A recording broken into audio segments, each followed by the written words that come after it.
तो आज का वीडियो थोड़ा कंट्रोवर्शियल है। तो हो सकता है कि जितने लाइक्स आए इस वीडियो पे उतने डिसलाइक भी आ जाए। वैसे अब तक सिर्फ लाइक्स आए हैं, डिसलाइक का अभी कोई खाता खुला नहीं है, पर इस वीडियो के साथ हो सकता है कि वो भी खुल जाए। पर मैं यहाँ पर ना लाइक्स के लिए हूँ ना डिसलाइक्स के लिए, मैं यहाँ पर हूँ सिर्फ सत्य बताने के लिए। इसीलिए इस वीडियो को अंत तक देखना बड़ा ज़रूरी है। और हो सकता है कि ये कास्ट, ये सेंसस, ये रिजर्वेशन, वर्ण सिस्टम, एक्सप्लॉयटेशन, ये सारे के सारे टॉपिक्स को हम खत्म ही कर देंगे आज। इसकी डिबेट ही खत्म हो जाएगी आज इस वीडियो के बाद। तो अंत तक बने रहिए। एक रिक्वायरमेंट इस वीडियो को देखने से पहले कि एक जॉन रॉल्स नाम का फिलोसफर है, उसने एक कॉन्सेप्ट दिया था wheel of ignorance. That means वो ये कह रहा था कि जब तक इंसान ये भूल नहीं जाएगा कि वो कौन है, उसका नाम क्या है, उसका जेंडर क्या है, उसकी कास्ट क्या है, उसकी रेस क्या है, किस एरिया में रहता है, किस देश का नागरिक है, तब तक वो न्याय नहीं कर सकता। दैट मीन्स उसको टोटली अपनी आइडेंटिटी को भूल जाना पड़ेगा, तभी वो न्याय कर सकता है। तो अगले 20-30 मिनट के लिए आप भी भूल जाओ कि आप कौन हो, सिर्फ आर्ग्यूमेंट सुनिए और उसके बाद अपना स्टैंड लेना। ठीक है, तो चलिए स्टार्ट करते हैं। तो लाइफ कभी भी जब डिफिकल्ट क्वेश्चंस पूछती है ना, तो मैं अपने आप को स्टेट ऑफ नेचर में ले जाता हूँ, जंगल के अंदर, क्योंकि जो कुदरत का नियम है वो आपको वहीं पे देखने को मिलेगा और बहुत सारे सवालों के जवाब वहां पर दिख जाते हैं। तो एक बार एक हाथी का बच्चा बाय चांस अपने झुंड से बिछड़ गया और किस्मत खराब थी, वो लकड़ बगों के झुंड में फंस गया। अब हाइना बीइंग हाइना, उनके अंदर दया भावना तो कुछ होती नहीं, कोई रहम नहीं, दे आर सैवेजेस। तो कोई एक उसकी सूंड उखाड़ के ले गया, कोई पूंछ उखाड़ के ले गया, कोई कान उखाड़ के ले गया। मतलब वो उसको जिंदा खा रहे थे और देख के बड़ा दर्द हुआ कि इतनी ब्रुटैलिटी क्यों, इतनी इनजस्टिस क्यों। तो ये एग्जांपल देख के आपको लगेगा कि हाइना का जो जॉ का स्ट्रक्चर होता है वो बना ही ऐसे होता है कि वो उसी टाइम खाए। आगे के कनाइन बड़े होते नहीं तो मार के नहीं खा सकता, वो शेर वाली पॉलिसी को या शेर वाली स्ट्रेटजी को अडॉप्ट नहीं कर सकता, उसको कुदरत ने बनाया ही ऐसे है। इससे एक बात कंफर्म होती है कि nature itself provide for predation. शोषण, एक्सप्लॉयटेशन कुदरत में निहित है और हम भी हजारों मिलियंस प्रजातियों में से एक प्रजाति हैं। दैट मीन्स जो नेचर के लॉ है वो हमारे ऊपर भी अप्लाई होते हैं।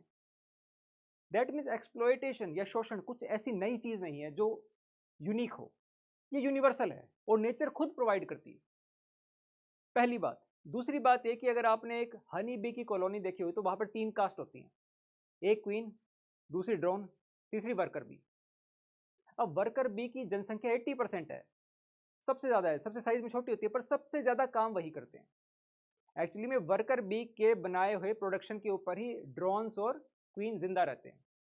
दैट मीन्स किसी भी स्पीशीज में ना एक हियरार्की होती है, एक ऊपर डोमिनेंट वर्ग होगा, एक नीचे डोमिनेटेड वर्ग होगा, ये हर जगह होगा। तो डोमिनेंस और डोमिनेंस से एसोसिएटेड एक्सप्लॉयटेशन ये कोई नई चीज नहीं है, ये हर जगह है। अब एनिमल किंगडम में जो डोमिनेंस स्टेबलाइज करने का तरीका होता है वो होता है प्योरली रॉ पावर, पावर के बेसिस पे डोमिनेंस होता है। अब इंसानों में देखा जाए, अगर यूरोपियन कंट्रीज में अगर आप पुरातन काल में जाओ 2000 साल पहले, तो वहां पे स्लेव्स थे, स्लेव से काम करवाया जाता चाबुक के डर से। थ्रू पावर डोमिनेंस स्टेबलाइज करेगी थ्रू पावर, लेकिन पावर की एक लिमिटेशन थी कि जैसे ही पावर वीक पड़ी, इंसान कमजोर हुआ ऊपर वाला, तो नीचे वाले विद्रोह कर देंगे और विद्रोह करेंगे तो जो डोमिनेंट वर्ग है उसके लिए समस्या है। तो क्या कोई ऐसा दूसरा तरीका हो सकता था कि बिना पावर का यूज करे आप अपनी डोमिनेंस स्टेबलाइज कर सको? इंडिया में एक्चुअली में ये यूनिक कॉन्सेप्ट निकाला गया, एक मिथ क्रिएट किया गया कि ब्रह्म के सिर से निकले ब्राह्मण, हाथों से निकले क्षत्रिय, कमर से निकले वैश्य और पैरों से निकले शूद्र। और अगर शूद्र अपर वर्ग की निस्वार्थ सेवा करेंगे बिना किसी बिना किसी बेनिफिट के, तो अगले जन्म में वो भी अपर वर्ग में पैदा होंगे। अब जब ये इंडोक्ट्रिनेशन कर दी गई माइंड में, तो कोई फ्रिक्शन ही नहीं बचा। अब आप चाहे ऊपर जो डोमिनेंट वर्ग है वो अगर कमजोर भी पड़ जाए तो भी नीचे वाला कभी विद्रोह करेगा ही नहीं, क्योंकि आपने उसके माइंड को कैप्चर कर लिया। See the beauty of that indoctrination. तो डोमिनेंस, डोमिनेंस के बाद एक्सप्लॉयटेशन। जहां पे भी दो वर्ग होंगे, एक टॉप कम्युनिटी एक ड्रॉप कम्युनिटी, डोमिनेंट और डोमिनेटेड, नीचे वाले का शोषण होगा ही होगा। अब आपने कई बार समाज में सुना होगा कि लोअर कैटेगरी के लोगों का शोषण हुआ है 2000 साल से, तो हमारी चेतना वो जागती नहीं है। हम सोचते हैं कि यार शोषण क्या ही हुआ होगा, पानी ना पीने दिया होगा या इधर उधर ना जाने दिया होगा, क्योंकि हमें ये पता नहीं कि एग्जैक्टली किस लेवल का एक्सप्लॉयटेशन हुआ है। जब वो आप सुनोगे समझोगे तब आपको पता चलेगा कि नहीं यार सच में बहुत बुरा हुआ। तो बहुत सारे एग्जाम्पल, उनमें से एक एग्जाम्पल देना चाहूंगा मैं। एक मुल्लाकर नाम का टैक्स था, तो जो आज केरला का एरिया है वो पहले ट्रावनकोर किंगडम था, और ज़्यादा पुरानी बात है, 150-200 साल पहले की बात है। मुल्लाकर बेसिकली मीन्स ब्रेस्ट टैक्स। तो जो लोअर कैटेगरी के लोग थे, जो वुमेन थी, उनको बेसिकली उस किंगडम में अपने अपर बॉडी को कवर करने की इजाज़त नहीं थी, ताकि दूर से देख के डिस्क्रिमिनेशन हो जाएगी कौन किस वर्ग का है। और अगर किसी लोअर कैटेगरी की वुमेन को अपना अपर बॉडी कवर करनी है तो उसे एक टैक्स देना पड़ता था जिसका नाम था मुल्लाकर। सीधा ब्रुटैलिटी। और यहाँ तक नहीं, इसके लिए बाकायदा एक ऑफिसर डेप्यूट किया जाता। वो ऑफिसर घर घर जाता, बाकायदा ब्रेस्ट को मेजर करता, और मेजर करने के बाद एक टैक्स लगाता। कैन यू इमेजिन कि कितना डीह्यूमनाइजिंग था ये। अब आप एक बात सोच के देखो, कितना ही टैक्स कलेक्ट होता होगा इससे, क्योंकि मेजोरिटी लोग तो पे ही नहीं कर पा रहे थे। लेकिन ये एक मैकेनिज्म था ये दिखाने का कि आपकी औकात क्या है। It is a way of stabilising dominance. Ezhava और पुलाया दो टाइप की कम्युनिटी थी। इजावा को 16 फीट और पुलाया को 72 फीट तक दूरी बना के रखनी पड़ती थी अपर कास्ट से। अपने शरीर पर मिट्टी रगड़नी पड़ती थी, कहीं यहां से दुर्गंध जाके उनको पॉल्यूट ना कर दे। तो सोच के देखो, अगर कोई लोअर कास्ट का आदमी दूसरे गांव में शादी में जा रहा है और सडनली उसको अपर कास्ट का कोई आदमी मिल गया, तो किस्मत किसकी बुरी हुई। ये एग्जाम्पल्स आप सोच के जब आप फील करोगे कि यार किस लेवल का डीह्यूमनाइजेशन हुआ है, तब आपको समझ में आएगा कि वो एक्सप्लॉयटेशन रियल था। अब यहाँ पे कास्ट बेस्ड एक्सप्लॉयटेशन हुआ है, ऐसा यूनिक नहीं है। यहाँ पे यूएस में कलर के बेस्ड पे रंग के ऊपर हुआ था। तो 1865 में अमेरिका में स्लेवरी को खत्म कर दिया कि अब सब बराबर है। लेकिन 1865 तक, जहाँ 100-150 साल से जनरेशन पीढ़ी दर पीढ़ी ब्लैक पीपल, जो काले लोग थे, वो एक्सप्लॉयटेड थे, तो उनके पास इतने मीन्स तो थे नहीं, पैसा था नहीं कि वो अपने बच्चे को अब एजुकेशन दे सकें। तो जो मान लो 1865 में कोई इंसान पैदा हुआ वहाँ पे, उसके माँ बाप के पास पैसा ही नहीं है कि वो पढ़ा सके। तो एक जनरेशन आफ्टर स्लेवरी तो सिर्फ उस रिसोर्सेज को एक्यूमुलेट करने में ही बीत गई। अब सपोज करो 1895 में, 90-95 या फिर 1900 में जाके उसकी सेकंड जनरेशन पैदा होती है, और अब वो उसको पढ़ाने लायक सिचुएशन में होता है। तो वहां पर पता है क्या होता है, एक एवरेज वाइट आदमी बैठ के क्या बात किया करते हैं कि देखो 30 साल से 30 साल से स्लेवरी खत्म हो चुकी है, क्या आपको आज भी कोई एक डॉक्टर, कोई चार्टर्ड अकाउंटेंट, कोई इंजीनियर ब्लैक आदमी दिखता है। तो बोलते नहीं नहीं नहीं नहीं। तो बोले इसका मतलब क्या है कि इनके अंदर दिमाग ही नहीं होता। सी क्या होता है, अब उस वाइट आदमी को पता है इस बात का कि इनके पास रिसोर्सेज नहीं थे, इसलिए ये नहीं बन पाए, लेकिन वो इस बात को इग्नोर करता है और क्या प्रोपेगेंडा चलाता है कि इनके अंदर दिमाग ही नहीं होता। तो मान लो बाय चांस कोई एक बेचारा डॉक्टर बन भी गया था, तो उसके पास पेशेंट ही नहीं गए। आपने समाज में ये फैला दिया कि इनके अंदर दिमाग ही नहीं होता, तो कौन जाएगा इलाज करवाने के लिए। इतनी विशियस साइकिल में फंस जाते। तो चाहे पेपर पे स्लेवरी खत्म होगी हो, लेकिन उसका इम्पैक्ट आगे जाके 100 साल तक देखने को मिला। 1958 में क्लेनन किंग नाम का आदमी था, उसने यूनिवर्सिटी ऑफ मिसिसिपी में आवेदन दिया कि मैं ग्रेजुएशन करना चाहता हूं। कोर्ट में केस चला गया और जज ने उसे मेंटल असाइलम, पागल खाने भेज दिया। आर्गुमेंट क्या दिया कि अगर एक काला आदमी ये सोच भी रहा है कि इस यूनिवर्सिटी में दाखिला ले ले तो इसका दिमाग खराब होगा। 2 हफ्ते बेचारे को पागल खाने में रखा, उसका छोटा भाई वकील था, बड़ी मुश्किल से बचा के लाया। सी आफ्टर 93 ईयर्स, कागजों में एक्सप्लॉयटेशन खत्म हो चुकी थी 93 ईयर पहले, लेकिन फिर भी वो शोषण by way of propaganda, by way of indoctrination 100 साल तक चलता रहता है। सो आइडिया क्या है, आइडिया क्या है एक्सप्लॉयटेशन का। अगर कास्ट बेस्ड एक्सप्लॉयटेशन को हम सेग्रीगेट कर दें, अगर एक्सप्लॉयटेशन को निकाल दें, तो कास्ट पड़ी रहे में कोई समस्या ही नहीं। समस्या है वो एक्सप्लॉयटेशन की टेंडेंसी जो हमारे अंदर निहित है, जो कुदरत ने निहित करी है हमारे अंदर। प्रॉब्लम का एक्सप्लॉयटेशन की है। यहाँ पे जाति के नाम पे हो रहा था, वहां पे रंग के नाम पे हो रहा था।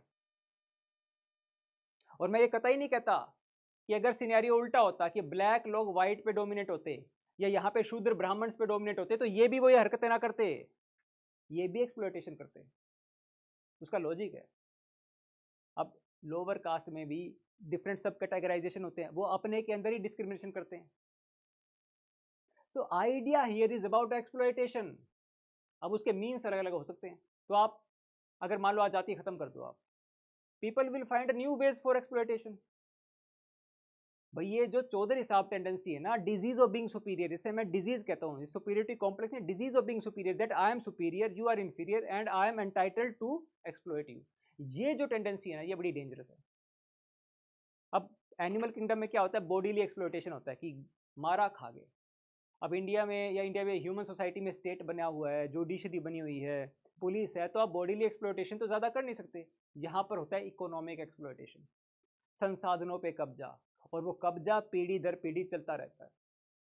हालांकि थोड़ा बहुत बॉडीली एक्सप्लॉयटेशन भी होता है, हम केसेस देखते हैं मर्डर के, रेप के, लेकिन मेजोरिटी यहाँ पे एक्सप्लॉयटेशन होता है इकोनॉमिक।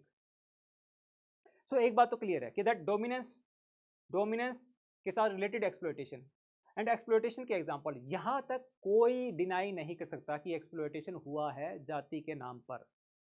बेसिकली वर्ण सिस्टम में 4 वर्ण है, तो यू लगा लो ये बड़ी अम्ब्रेला टर्म है, और उसके अंदर फिर छोटी छोटी जातियां होती है कई सारी। जैसे सोसाइटी कॉम्प्लेक्स हुई, ट्रेड बड़ा, आर्ट एंड क्राफ्ट बड़ा, स्टेट सिस्टम बड़ा हुआ, तो इसी वर्ण के अंदर बहुत सारी कास्ट बन गई। तो बात एक ही है, यहाँ तक आपको देखने में मिलेगा कि ये these are general caste people and majority of SC ST OBC are शुद्ध। मेजोरिटी, एक आधा एग्जाम्पल है, लीव दैट, उसके लिए उसमें जाने की जरूरत नहीं है, हम मेजोरिटी की बात कर रहे हैं यहाँ पे। तो दैट मीन्स एक्सप्लॉयटेशन तो हुआ है, यहाँ तक आप एग्री करोगे। कंट्रोवर्सी ऑफ व्यूज अब यहाँ से आगे स्टार्ट होगा कि नाउ व्हाट। अब आपके पास 2 ऑप्शन है, या तो आप कन्वीनियंटली इग्नोर कर दो, नहीं नहीं नहीं कुछ नहीं हुआ ऐसा, हम नहीं मानते, कहाँ है, हम तो देखते ही नहीं ऐसा कुछ हो रहा है, नहीं मानते, यू कन्वीनियंटली इग्नोर दैट, मुझे कोई समझता नहीं है। But then don't call yourself human, because you are a special creation of nature. आपके अंदर सारे कुदरत के नियम का नहीं लागू हो सकते, क्योंकि अगर आप सिर्फ नेचर बेस्ड लॉज पे चलोगे then you are just like animals. दूसरा ऑप्शन क्या है कि जो कॉन्शियस इंडिविजुअल होते हैं वो करेक्शंस करते हैं, वो अपनी गलतियों को सुधारते हैं। जैसा कि अंकल बेन कहता है पीटर पार्कर से स्पाइडरमैन में, that great power comes with great responsibility. Great power comes with great responsibility. जो ऊपर डोमिनेंट आदमी है, पावरफुल आदमी, उसका ये कर्तव्य बनता है कि नीचे वालों को उठाए। Great power does not mean that you have predatory rights over others, great power means you have special responsibility towards others. अब यहाँ पे आके चॉइस आ जाती है, और अगर आप कॉन्शियस हो तो आप उसको करेक्ट करोगे। अब करेक्ट कैसे करोगे? करेक्ट करने का सिंपल सा तरीका है that you give some benefit to these people. उस बेनिफिट को अफर्मेटिव एक्शन बोलते हैं, हमारे यहाँ पे उसको रिजर्वेशन बोल के नाम बदनाम कर दिया गया। बेसिकली क्या है, एक बेनिफिट है, दैट मीन्स जो नीचे वाले लोग हैं जिनका शोषण हुआ है, आप उनको थोड़ा सा बेनिफिट दो ताकि वो एक अपर प्लेटफॉर्म पे आ सके। और ये अफर्मेटिव एक्शन कोई यूनिक नहीं है इंडिया में, अक्रॉस द वर्ल्ड है। चाइना में भी जो एथनिक माइनॉरिटीज है उनकी, वहां पर उनके लिए रिजर्वेशन है। इवन जब 1 चाइल्ड पॉलिसी थी वहां पे, तो इन एथनिक माइनॉरिटीज के लिए प्रोविजन था कि आप 2 बच्चे पैदा कर सकते हो, क्योंकि इनकी संख्या वैसे ही कम है, और अगर वो एक ही बच्चा आप पैदा करेंगे तो वो और कम हो जाएंगे। दूसरा, कॉलेजेस में लोअर रिक्वायरमेंट है इनके लिए एंट्री के लिए। और तीसरा, पॉलिटिकल रिप्रेजेंटेशन। चाइना में 3 टाइप के बेनिफिट मिल रहे हैं। यूएस में कलर बेस्ड अफर्मेटिव एक्शन है। साउथ अफ्रीका की क्रिकेट टीम में 2 ब्लैक पीपल की रिजर्वेशन है। फ्रांस जो कि कट्टर सेकुलर आदमी है, कट्टर सेकुलर, वहां पे तो आप कोई भी रिलीजियस सिंबल ओपन में दिखा ही नहीं सकते। They also provide for affirmative action.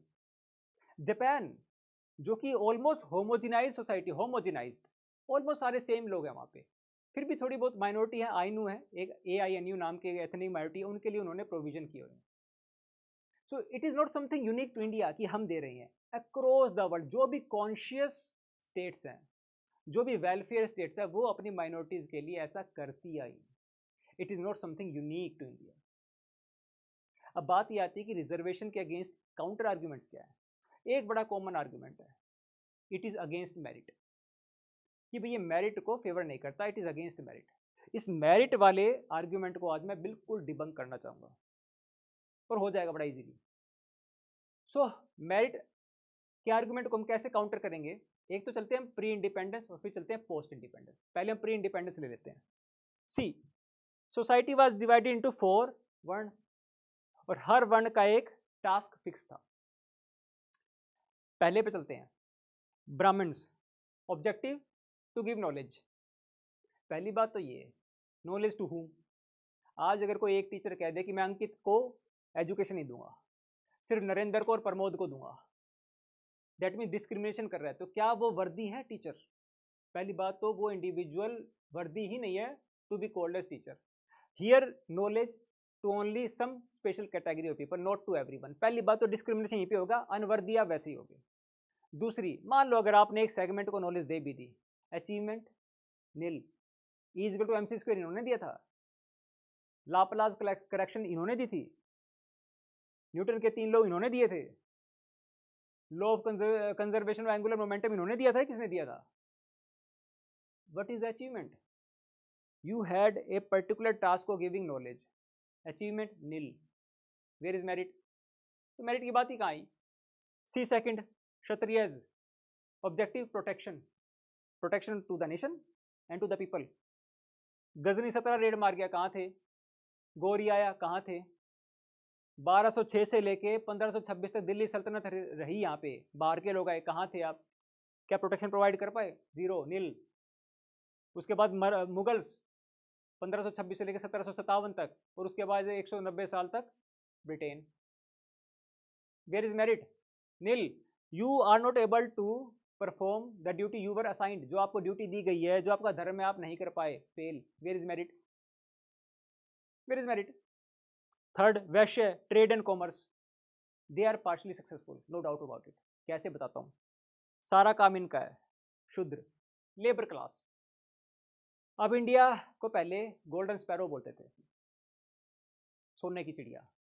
तो सोना आया कहाँ से? अब यहाँ पे ज़्यादा सोने की खदानें, माइंस तो है नहीं, कुछ एक है, जैसे कोलार गोल्डफील्ड, केजीएफ। अब उस पर रॉकी भाई का कब्जा है। अब आपने देख लिया, रॉकी भाई ने एक सोने के बिस्कुट के लिए पूरा थाना उड़ा दिया, और फिर उस गन के बैरल से सिगरेट जला रहा है। जिस आदमी का इतना डेंजरस एटीट्यूड है, वो कोई अपना सोना देगा? वो तो देगा नहीं। तो सोना वो आया कहाँ से? बेसिकली वो सोना आया by way of favourable balance of trade. हमारे यहाँ से सामान बाहर जाता, मनी सिस्टम था नहीं, वो हमें प्रीशियस स्टोन्स और जेम्स, सोना चांदी देते, तो हमारे पास सोना चांदी इकट्ठा हो गया। अब आप देखो कौन सी चीज़ हम एक्सपोर्ट कर रहे थे। पहला ब्लैक पेपर, स्पाइसेस, मुस्लिम क्लॉथ, टेक्सटाइल, हैंडीक्राफ्ट, सारे के सारे किसने बनाए? These people. बेसिकली इंडिया सोने की चिड़िया बना इन लोगों की मेहनत से। These two people totally failed. कहाँ है merit? And now you people are talking about merit. Pre independence की बात है, पोस्ट इंडिपेंडेंस ले लो। सो रिजर्वेशन बेसिकली आज़ादी के बाद मिली ना, कॉन्स्टिट्यूशन में डाली गई, और वो अगेंस्ट मेरिट है। इसका मतलब कॉन्स्टिट्यूशन बना उससे पहले तक रिजर्वेशन नहीं थी, तो इसका मतलब यह है कि वो मेरिटोरियस सोसाइटी थी।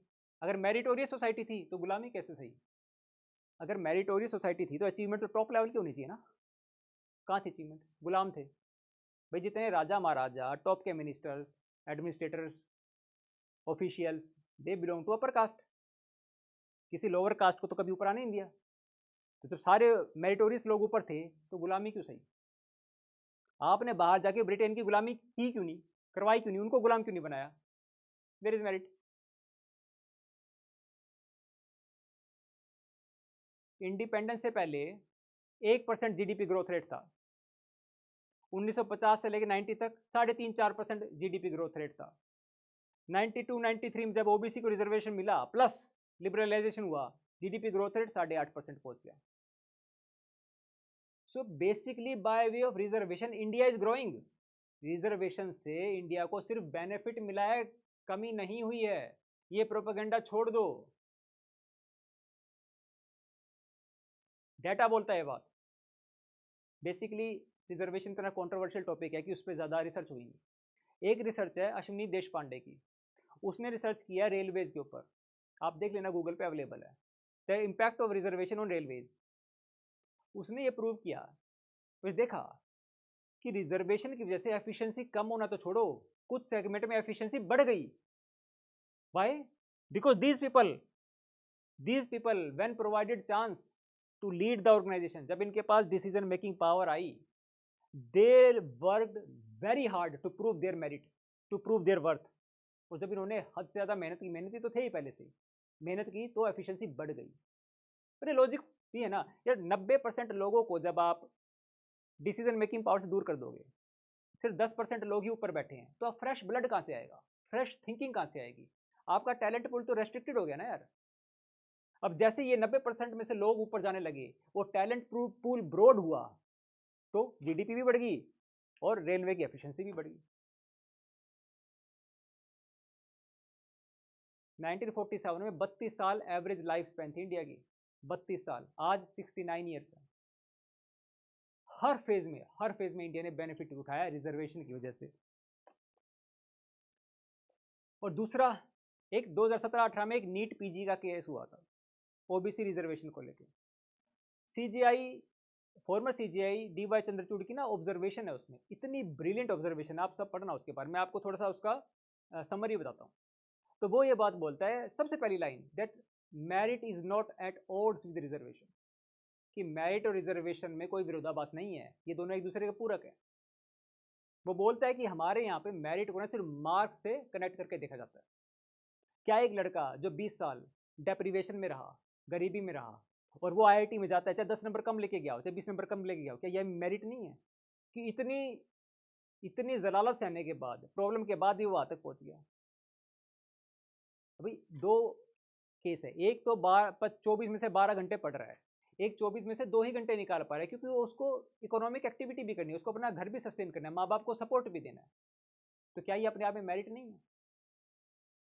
और उनका क्या, जिनके नंबर तो 80% हो, लेकिन जिन्होंने आज तक एक इंजेक्शन भर के नहीं देखा, क्या वो अच्छी सर्जरी कर लेंगे? मेरिट का सिर्फ मार्क्स से कनेक्शन नहीं होता, ये मैंने फॉर्मर सीजीआई डीवाई चंद्रचूड़ ने बोला है। और एक लीगेसी होती है, एक सब कॉन्शियस ट्रेनिंग होती है, जो अपर कैटेगरी के लोग हैं, जिनकी lineage doctor C IAS officers की रही है, उनके घर के बच्चों की नो डाउट बचपन से ही वो ट्रेनिंग स्टार्ट होती है, अनकॉन्शियस ट्रेनिंग चलती है। और एक इधर गरीब का लड़का, अब मान लो दोनों, मान लो 20 साल की उम्र में आईआईटी में चले गए, अब 4 साल की डिग्री, क्या वो 20 साल का जो ट्रॉमा है इसका कम कर देगी क्या? थिंक, ये मैं नहीं कह रहा, ये फॉर्मर सीजीआई डीवाई चंद्रचूड़ की ऑब्जर्वेशन है नीट इशू में, नीट पीजी केस में। ठीक है, तो इससे एक बात तो कन्फर्म है, डोमिनेंस है, डोमिनेंस से एसोसिएटेड एक्सप्लॉयटेशन है। एक्सप्लॉयटेशन के एग्जांपल्स देख लिए, एग्जांपल्स के बाद हमने करेक्टिव मेजर्स देख लिए, और करेक्टिव मेजर जो रिजर्वेशन है उसके अगेंस्ट हमने एक काउंटर आर्गुमेंट देखा है, मेरिट। एक दूसरा, इसको हमने डिबंक कर दिया आराम से। एक जो दूसरा काउंटर आर्गुमेंट रिजर्वेशन का, वो ये कि मैंने थोड़ी एक्सप्लॉयटेशन किया है, भाई बाप दादा दादा दादा दादा वो 50 जनरेशन पहले एक्सप्लॉयटेशन कर गए, मैं क्यों भुगतूं? कोई बात में दम भी है, भाई करने वाले तो कर गए, आज का बंदा जो है एग्जाम देने जा रहा है वो क्यों भुगते? तो इसका एक काउंटर आर्गुमेंट बताता हूँ। 2015 में ना शशि थरूर ऑक्सफोर्ड में एक बड़ी फेमस स्पीच दे के आया था। वो ये बोला कि Britain should pay reparation to India, reparation mean compensation, कि जो इन्होंने 200 साल तबाही मचाई है ना, उसकी एवज में इन्हें हमें कंपनसेशन देना चाहिए। इतनी फेमस स्पीच थी, लाइक पे लाइक और शेयर पे शेयर किया गया उसको। अब तो एक एवरेज ब्रिटेन वाला भी बोल देगा, भाई एक्सप्लोइटेशन तो east India company, Robert Clive, Dalhousie, William Bentinck ये कर गए, मैं क्यों भुगतूं, मैं क्यों रेपरेशन दूं? बोलो, बात भी ठीक है, लेकिन रेपरेशन देना पड़ेगा। उसका काउंटर आर्ग्यूमेंट ये है कि भाई जो रॉबर्ट क्लाइव, जो ईस्ट इंडिया कंपनी यहाँ से पैसा उठा के लेके गई, वो पैसा लेके कोई वो ऊपर थोड़ी चले गए। जो एक्यूमुलेटेड एसेट्स हैं, वो एसेट्स तो आज भी ब्रिटेन में ही है ना। इंडिया के पैसों से, अफ्रीका के पैसों से लूट के उन्होंने पूरा लंदन बसाया, यूनाइटेड किंगडम बसाया, थेम्स नदी के ऊपर इंफ्रास्ट्रक्चर बनाया। क्या वो इंफ्रास्ट्रक्चर वो खुद लेके चले गए? ऑक्सफोर्ड यूनिवर्सिटी बनाई, उस यूनिवर्सिटी का बेनिफिट वहाँ के लोग ही ले रहे हैं ना।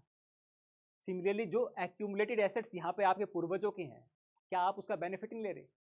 जब आप उनके एसेट्स का बेनिफिट ले रहे हो तो उनकी लायबिलिटी कौन भुगतेगा?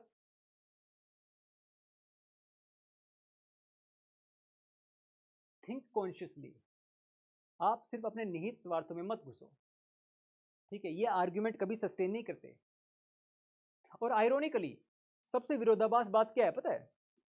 इंडिया खुद अपने लिए ना इंटरनेशनल प्लेटफॉर्म पे रिजर्वेशन मांगता है, खुद अपने लिए रिजर्वेशन मांगता है हर इंटरनेशनल प्लेटफॉर्म पे। For example WTO, world trade organization.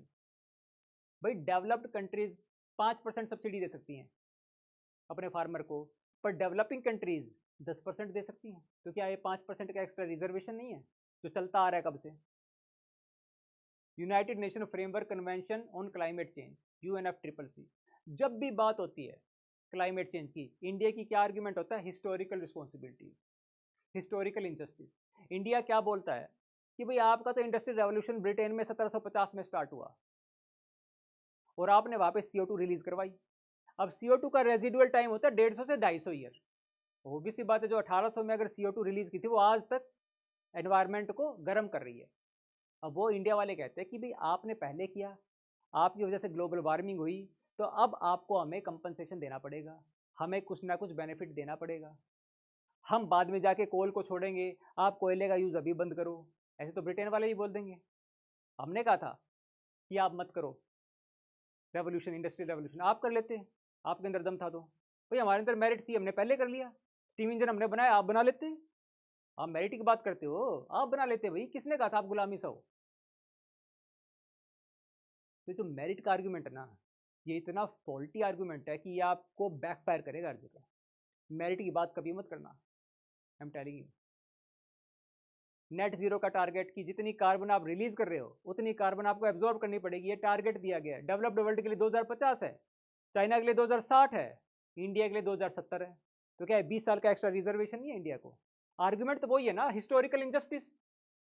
भाई आप ग्लोबल प्लेटफॉर्म पे तो हिस्टोरिकल जस्टिस का, इनजस्टिस का रोना रोके अपने लिए बेनिफिट मांग रहे हो, डोमेस्टिक लेवल पे सेम हिस्टोरिकल इंजस्टिस को आप इग्नोर कर दे रहे हो। ये दोहरे मापदंड कैसे?